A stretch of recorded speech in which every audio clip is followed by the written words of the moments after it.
Friends, आज मला खूप इम्पॉर्टंट टॉपिकवर तुमच्याशी बोलायचं आहे.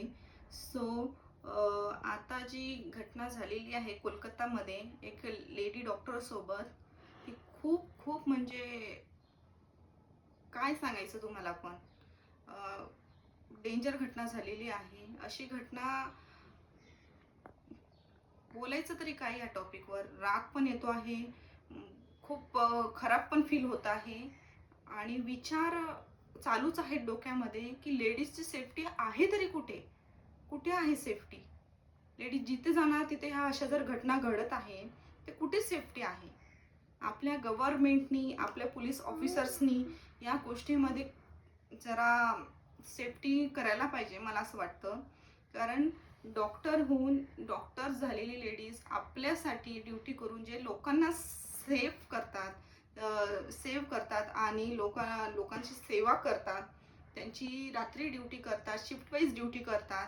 त्या डॉक्टर सोबत एवढी घाण पद्धतीने अत्याचार झालेला आहे, रेप झालेला आहे, इंज्युरीज झालेली आहे, प्रत्येक नसवर तिच्या इंजुरी झालेली आहे. हे म्हणजे एक मी लेडीज आहे, मी समजू शकते की काय काय फील झालं. आपल्याला थोडं जर लागलं तर आपल्याला कसं वाटतं. आपण लगेच म्हणतो आई किती लागलं, मला थोडं लागलं. तर त्या लेडीजवर काय तिला फील झालं असणार आणि हे सगळं तिच्या आई वडिलांची सिच्युएशन काय असणार. आपण म्हणजे विचार विचार करून पण नाही हे होऊ शकत की त्यांच्या आई वडिलांना काय फील होत असणार की मुलीला वाढवलं, मुलीला शिकवलं, मुलीला चांगले संस्कार दिले, मुली एक चांगल्या ठिकाणी जॉबला जाते पण ती सेफ नाही. म्हणून काय सेफ्टीचं काय लेडीजनी, प्रत्येक लेडीजनी, प्रत्येक जणांनी उभं राहिलं पाहिजे. अशा लोकांना मी सांगते ना, अशा लोकांना ठेवताच कशाला आहेत. काय काय या लोकांचं किती अत्याचार केला त्या लेडीजवर, किती घाण पद्धतीने तिला मारल्या गेलं, इंजुरीज केल्या गेली. आपण एक लेडीज कोणाची, आपण प्रत्येकाच्या लाईफमध्ये लेडीज आहे, पण प्रत्येकच लेडीजला सेफ ठेवतात. कोणी कोणाच्या वाईफला सेफ ठेवते, कोणी कोणाच्या सिस्टरला सेफ ठेवते, कोणी कोणाच्या बहिणीला सेव्ह करते. सगळे आपापलं बघतात फक्त. आणि पण जर आपल्या लोकांनी जर दुसऱ्यांच्याकडे पण बघण्याचा दृष्टिकोन जर चेंज केला तर खूप खूप फरक येणार आपल्या सगळ्या लोकॅलिटीमध्ये. आपण दुसऱ्यांच्याकडे, बहिणीकडे बघताना पण त्याच नजरेने बघा ज्या नजरेने आपण आपल्या आईकडे, आपल्या बहिणीकडे बघतो. दुसऱ्याचे लोक म्हणजे, दुसऱ्यांची लेडीज म्हणजे खूप काही आपण त्यांच्याकडे घाण पद्धतीने बघतो, पण आपल्या लेडीजकडे आपण बघतो का? म्हणून हे या गोष्टी ज्या आहेत आपल्या, म्हणून दुसऱ्यांना पण बघा आणि हे चेंजेस होणं गरजेचं आहे. कारण लेडीज काय काय सेफ आहे. ही घटना म्हणजे आपण कुठे जॉब करायचं, आपण सेफ आहे का? नाही आहे सेफ. अशा घटना किती घडत आहेत, आता प्रमाण वाढत चाललेलं आहे. अशा लोकांना मी सांगते डायरेक्ट बंद हेच केलं पाहिजे, बिलकुल क्लोज झाल्या पाहिजे. आपल्या ऑल ओव्हर इंडियामध्ये या घटना होता कामा नये सगळ्यांना.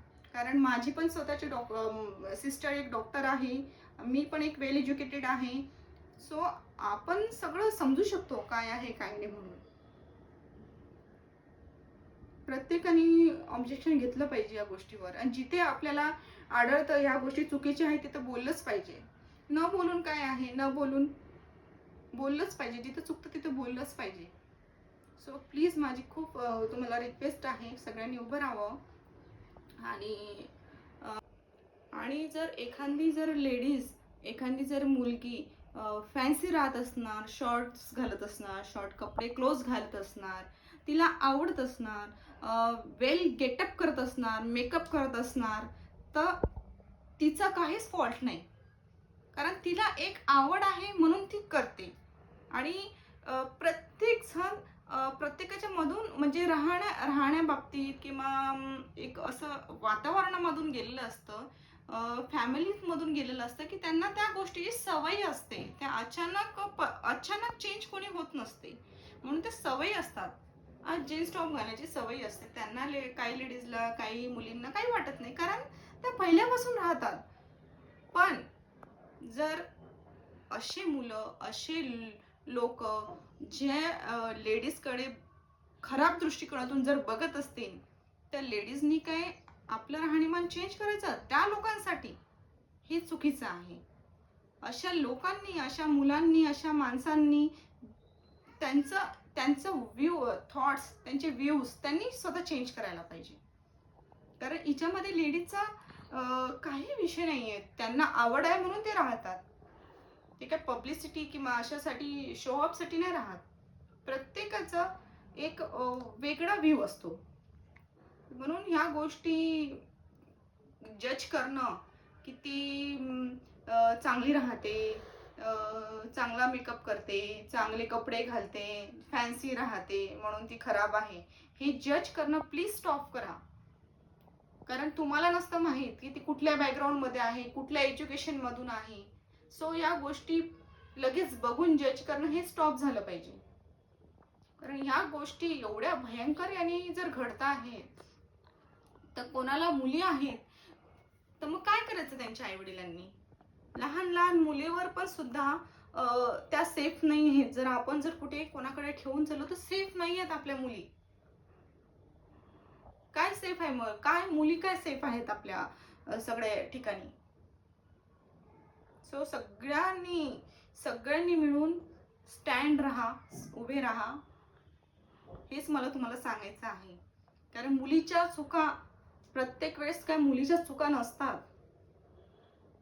मुलींना म्हटलं जातं ना की तू अशी राहते, तू तशी राहते. प्रत्येक वेळेस मुलीच्या चुका नसतात.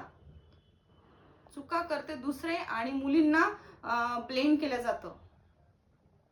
हे कितीतरी मुलींसोबत झालेलं आहे.